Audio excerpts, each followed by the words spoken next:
पतंजलि आयुर्वेद को भ्रामक विज्ञापन दिखाने के मामले में आज सुप्रीम कोर्ट में सुनवाई हुई। सुप्रीम कोर्ट ने योग गुरु बाबा रामदेव, उनके सहयोगी बालकृष्ण और पतंजलि आयुर्वेद को भ्रामक विज्ञापन मामले में सार्वजनिक तौर पर माफी मांगने के लिए कहा।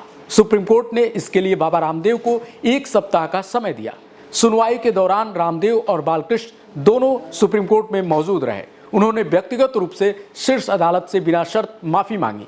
पतंजलि के भ्रामक विज्ञापन मामले में अब 23 अप्रैल को सुनवाई होगी। उस दिन अदालत ने बाबा रामदेव और पतंजलि के एमडी आचार्य बालकृष्ण को मौजूद रहने का निर्देश दिया है।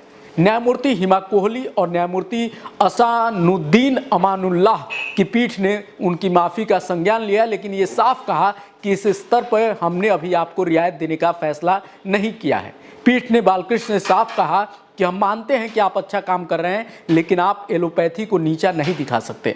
रामदेव ने इस दौरान कहा कि उनका किसी भी तरह से अदालत का अनादर करने का कोई इरादा नहीं था। इस पर पीठ ने साफ कहा कि आप इतने निर्दोष नहीं हैं कि उन्हें पता न हो कि शीर्ष अदालत ने इस मामले में अपने पहले आदेशों में क्या कहा था। पतंजलि के भ्रामक विज्ञापन मामले में 23 अप्रैल को सुनवाई होनी है। सुनवाई के दौरान सुप्रीम कोर्ट ने साफ कर दिया कि पतंजलि की माफी अभी स्वीकार नहीं की गई है। कोर्ट ने बाबा रामदेव से इस दौरान सीधा सवाल किया कि आपको माफी क्यों दी जाए।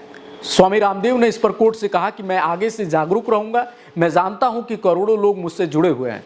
कोर्ट ने सख्त टिप्पणी करते हुए कहा कि आपने हमारे आदेश के बाद ये सब कुछ किया। आपको पता है कि लाइलाज बीमारियों का विज्ञापन नहीं कर सकते। कानून सबके लिए समान है। इस पर रामदेव ने कहा कि हमने बहुत टेस्ट किए हैं, जिस पर जस्टिस कोहली ने टोकते हुए कहा कि आपकी तरफ से ये गैर जिम्मेदार रवैया है।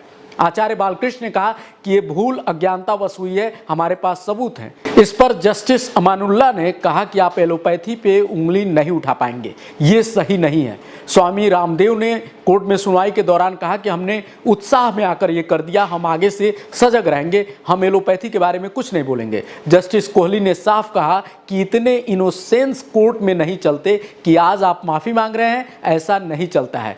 जस्टिस अमानुल्लाह ने कहा कि आप दिल से माफ़ी नहीं मांग रहे हैं, ये ठीक नहीं है। और सुप्रीम कोर्ट ने अभी इस मामले में पतंजलि को, बाबा रामदेव को और बालकृष्ण को माफ़ नहीं किया है। इस मामले की सुनवाई 23 अप्रैल को होगी। अब सबकी नज़रें उस पर टिकी हैं कि क्या सुप्रीम कोर्ट माफ़ी देता है या फिर वो इस मामले को लेकर कोई अगला क्या कदम उठाएगा। जो भी अपडेट होगा उसको लेकर हम होंगे हाजिर। आप देखते रहिए लाइव न्यूज़ 24। नमस्कार।